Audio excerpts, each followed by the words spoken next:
Perkenalkan, nama saya Sarmilenggu. Saya Gradiana Seu. Saya Petrus Kemuban. Saya Martin Ivanjel Bupati. Di sini kami akan menjelaskan materi hasil riset kami. Ikuti terus. Okay, let's go. Ayo ikuti.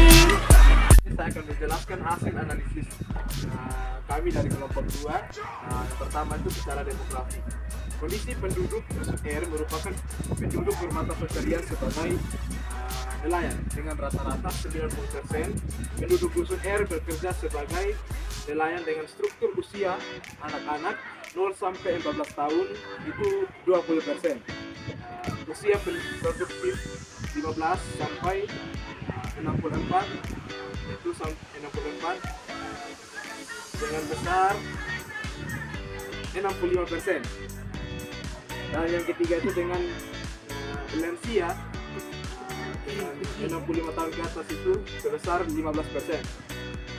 Dengan jumlah laki-laki 55% dan perempuan itu 45%. Dengan adanya kondisi penduduk ini, potensi sumber daya alam laut mencukupi kebutuhan hidup sehari-hari sekitar 10% penduduk dusun R. Kebutuhan hidup sehari-hari. Potensi sumber daya alam laut mencukupi kebutuhan hidup sehari-hari. Ini sekitar 10% penduduk dusun R ada yang sebagai buruh dan penada atau hasil tangkapan laut nelayan. Dusun R itu bermata pencarian sebagai nelayan dengan sumber daya ekonomi yang mencukupi. Dusun R bermata pencarian sebagai nelayan dengan sumber daya ekonomi yang mencukupi penduduk dusun R dengan pendapatan yang tidak menentu tetapi mencukupi kebutuhan mereka dan sumber ekonomi dari hasil penjualan tangkapan hasil nelayan sebesar 80%. Dan sebagian ekonomi dusun R didapatkan dari hasil mengajar sebagai guru dan hasil sebagai dari penada atau pengusaha dari dusun R yang mengekspor ke kota terdekat hasil pembelian tangkapan nelayan. Baik, saya akan menunjukkan bagian secara infrastruktur. Kondisi wilayah dusun R, akses transportasi cukup jauh dengan waktu tempuh kurang lebih 4 jam. Perjalanan darat ke dusun terdekat. Dengan kondisi transportasi dan jalan yang mungkin saja kurang memadai yang mengakibatkan perjalanan ke dusun terdekat memakan waktu 4 jam. Dengan penggerakan yang terjadi pada dusun pada suatu waktu tertentu. Dengan adanya kondisi seperti ini dapat mengakibatkan perekonomian dusun R tidak stabil dikarenakan akses ke kota tersebut cukup jauh dan jalan yang tidak memungkinkan kendaraan melewati jalan tersebut yang 90% masih jauh, yang 90% masih dari pesisir dan jalan biasa. Yang keempat, secara kesejahteraan. Kondisi masyarakat dusun R baik itu kesehatan fisik dan kesehatan mental kurang baik.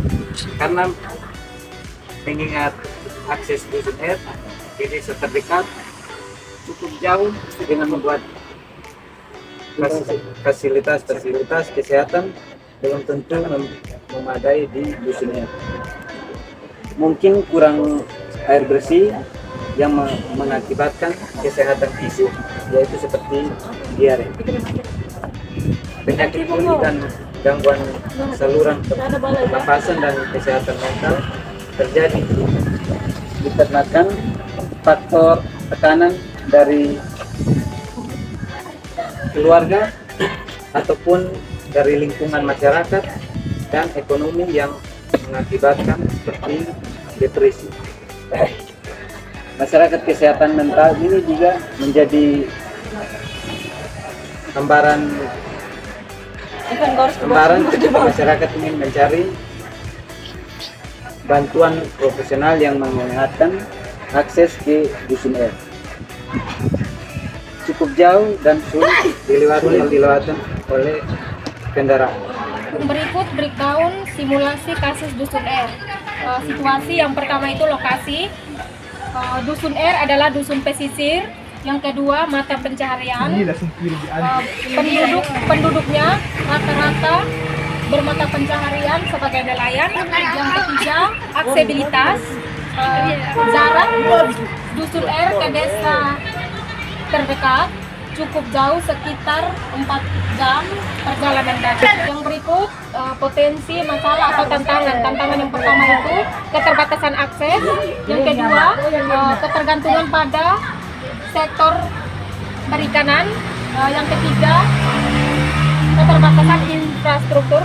Yang keempat, potensi konflik sumber daya. Yang kelima, kerentanan terhadap bencana alam.